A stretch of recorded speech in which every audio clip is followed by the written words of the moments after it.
నమస్తే.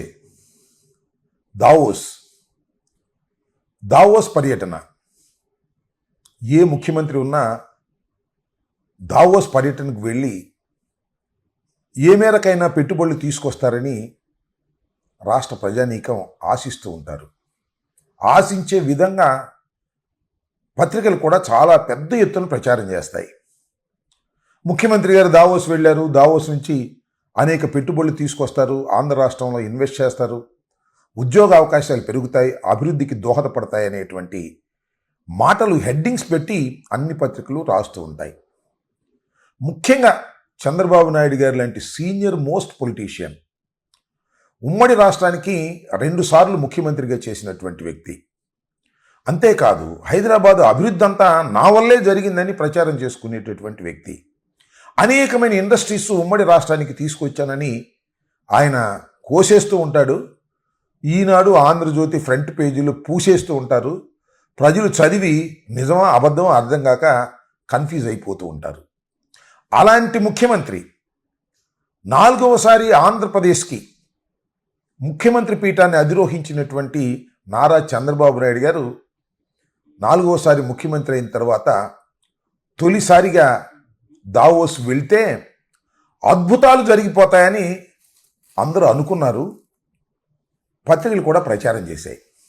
దావోస్ వెళ్ళింది ఆయన ఒక్కడే కాదు, ఆయన పుత్రరత్నం, కాబోయే ముఖ్యమంత్రిని, కాబోయే డిప్యూటీ సీఎం అని చెప్పుకునేటటువంటి నారా లోకేష్ గారు, ఇండస్ట్రీస్ మినిస్టర్ టీజీ భరత్ గారు, అదేవిధంగా కేంద్ర మంత్రి మన రామ్మోహన్ నాయుడు గారు, ఇలా వంది మాగతులతో చంద్రబాబు నాయుడు గారు దావోస్ వెళ్ళారు. దావోస్ మొత్తాన్ని పర్యవేక్షించారు, పర్యటించారు. అక్కడ మీటింగ్స్లో కూడా మాట్లాడారు. మన ఆంధ్ర రాష్ట్రానికి చెందినటువంటి ఇండస్ట్రియలిస్టుల మీటింగ్లో మాట్లాడారు. అక్కడ కూడా అద్భుతమైనటువంటి కథనాలు వినిపించారు. అక్కడ ఎర్రబొక్కు గురించి మాట్లాడాడు మన లోకేష్ గారు. ఆ టీజీ భరత్ గారేమో ఈ రాష్ట్రానికి నారా లోకేష్ గారు ముఖ్యమంత్రి కావాలని ఆయన మాట్లాడాడు. వీళ్ళు వెళ్ళింది దేనికో నాకు అర్థం కాల. పెట్టుబడులు తీసుకురావడం కోసం వరల్డ్ ఎకనామిక్ ఫోరంకు వెళ్ళారో, లేకపోతే లోకేష్ గారిని ముఖ్యమంత్రిగానో ఉప ముఖ్యమంత్రిగానో చేయటానికి వెళ్ళారో, లేకపోతే ఎర్రబుక్కులోని అంశాలను అక్కడ మాట్లాడడానికి వెళ్ళారో ఎవరికి అర్థం కాల. అక్కడికి కూడా వెళ్ళి ఎర్రబుక్కు గురించి, ఆంధ్ర రాష్ట్ర రాజకీయాల గురించి మాట్లాడారే తప్ప ఏ విధంగా అక్కడ ఇండస్ట్రీలను మెప్పించి ఇక్కడికి పెట్టుబడులు తీసుకొద్దామనేటువంటి ఆలోచన వారికి కనిపించినట్టుగాను వినిపించినట్టుగాను లేదు. కేవలం ఒక విహారయాత్రగా భావించి మాత్రమే వెళ్ళి అక్కడ అనేక రకాలైనటువంటి కోతలు కోసి తిరిగి వచ్చారు. సరే, చివరికి ఏం జరిగిందయ్యా? ఏమైనా సాధించారా? దావోస్ వెళ్ళి ఏమైనా తీసుకొచ్చారా అంటే సున్నా, ఏమీ లేదు. దావోస్ వెళ్ళి తీసుకొచ్చినటువంటిది పైసా లేకపోగా దావోస్కు వెళ్ళడానికి మాత్రం కోటాను కోట్ల రూపాయలు ఖర్చు పెట్టేశారు.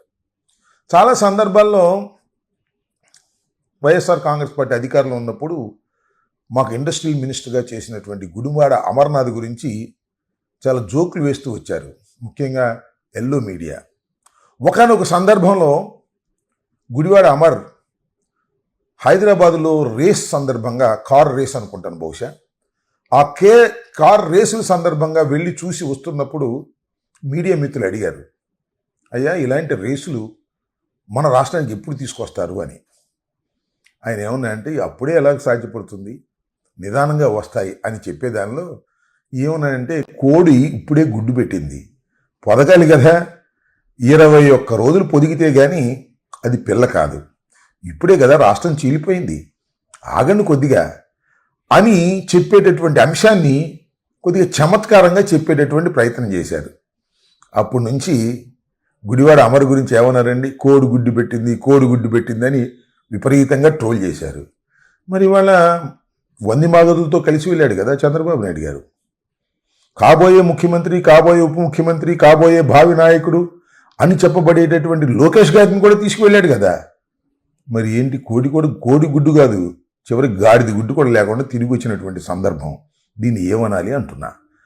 ఏదో చంద్రబాబు నాయుడు గారు వెళ్ళారు, వస్తారు, వచ్చే సమయానికి నారా లోకేష్ గారి బర్త్డే జరుగుతుంది. ఆ బర్త్డే సందర్భంగా అనేకమైనటువంటి పెట్టుబడుల వెలువను ఆయన ప్రకటిస్తాడు అని అందరూ ఎదురు చూశారు. ఎదురు చూసిన వాళ్ళందరికీ నిరాశే మిగిలింది.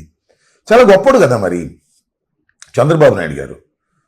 భారతదేశంలోనే చాలా సీనియర్ మోస్ట్ పొలిటీషియనే కాదు, ఆంధ్రప్రదేశ్ని, ఉమ్మడి ఆంధ్రప్రదేశ్ని ఇండస్ట్రియలిస్ట్గా బాగా ఇండస్ట్రియలిస్ట్ని తీసుకొచ్చి అద్భుతంగా డెవలప్ చేసిన వ్యక్తిని ప్రచారం చేస్తున్నారు కదా కొన్ని పత్రికలు. మరి ఎందుకు తీసుకురాలేకపోయారని ఈ సందర్భంగా నేను అడుగుతా ఉన్నా.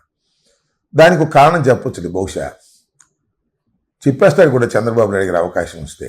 ఎందుకంటే 5 సంవత్సరాల పాటు చంద్రబాబు నాయుడు గారు పరిపాలన లేకపోవటం వలన, జగన్మోహన్ రెడ్డి గారి పరిపాలన ఉండటం వలన ఈ సంవత్సరం నేనేమీ తీసుకురాలేకపోయాను, ఆ దుష్పరిణామాలన్నీ దాని మీద పడ్డాయని చెప్పొచ్చు.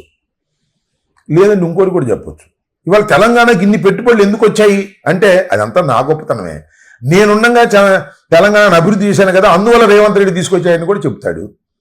ఆయన అలా చెప్పగలడు. ఈ పత్రికలు కూడా దానికి తగ్గట్టుగా రాయగలరు. కానీ ప్రజలు నమ్మేటటువంటి పరిస్థితి లేదనే విషయాన్ని కూడా దయచేసి మీరు గమనించాలని ఈ సందర్భంగా మనవి చేస్తున్నా. యాతావాత నేను చెప్పదలుచుకుంది ఒకటే, చంద్రబాబు నాయుడు గారు దావోస్ వెళ్ళాడు, వచ్చాడు. సింగడు అద్దంకి ఎల్లి వచ్చిన సామెతగానే ఉంది తప్ప పైసా కూడా లాభం లేనటువంటి పరిస్థితుల్లో ఇవాళ ఈ పర్యటన ముగించటం చంద్రబాబు నాయుడు గారి పరిపాలనకు సిగ్గుచేటు అనే విషయాన్ని కూటమి ప్రభుత్వం గమనించాలని ఈ సందర్భంగా మనవి చేస్తున్నా. నేను ఇంకోటి కూడా ఇక్కడ గుర్తు చేయాలి. ఒకానొక సందర్భంలో పవన్ కళ్యాణ్ గారు ఏమన్నారు తెలుసా? ఈ దావోస్ దాకా ఎందుకు, ఆ పెట్టుబడులు పెట్టేవాళ్ళు ఢిల్లీలోనే ఉంటారు లేదా హైదరాబాద్లో ఉంటారు, మనం పిలిస్తే విజయవాడ కూడా వస్తారు, దావోస్ దాకా వెళ్ళి రావాల్సిన అవసరం ఏముంది అని కూడా అన్నాడు. అప్పుడు చంద్రబాబు నాయుడు గారితోనూ సఖ్యతగా లేడనుకుంటా. ఇది జగన్మోహన్ రెడ్డి గారి దావోస్ పర్యటన వెళ్ళొచ్చిన సందర్భాన్ని పురస్కరించుకొని అన్న మాటలు అవి. మరి పవన్ కళ్యాణ్ గారు, డిప్యూటీ సీఎం గారు మరి ఇప్పుడు ఏమంటారు? దావోస్ వెళ్ళి చేతులు 2 ఊపుకుంటూ వచ్చినటువంటి తండ్రి కొడుకుల గురించి ఏమైనా కామెంట్ చేస్తారా? కామెంట్ చేయరా? బహుశా కామెంట్ చేయరు అనుకుంటాను. ఎందుకంటే మీ ప్రభుత్వం అని మీరు అనుకుంటున్నారు కదా, అందువల్ల మీరు కామెంట్ చేయకపోయినా ప్రజలు మీరప్పుడు చేసిన కామెంట్స్ మాత్రం ఒక్కసారి గుర్తు చేసుకుంటున్నారనే విషయాన్ని పవన్ కళ్యాణ్ గారు కూడా గమనించాలని మనవి చేస్తున్నారు. చివరికి దావోస్ పర్యటన అపాస్పాలైనటువంటి పర్యటన, పైసాకు పనికిరాని పర్యటన, కొన్ని కోట్ల రూపాయలు రాష్ట్ర ప్రభుత్వం మీద భారం పడినటువంటి పర్యటనగా ప్రజలు గమనిస్తున్నారు, గుర్తిస్తున్నారు. తెలుసుకోవాలని మనవి చేస్తున్నాను.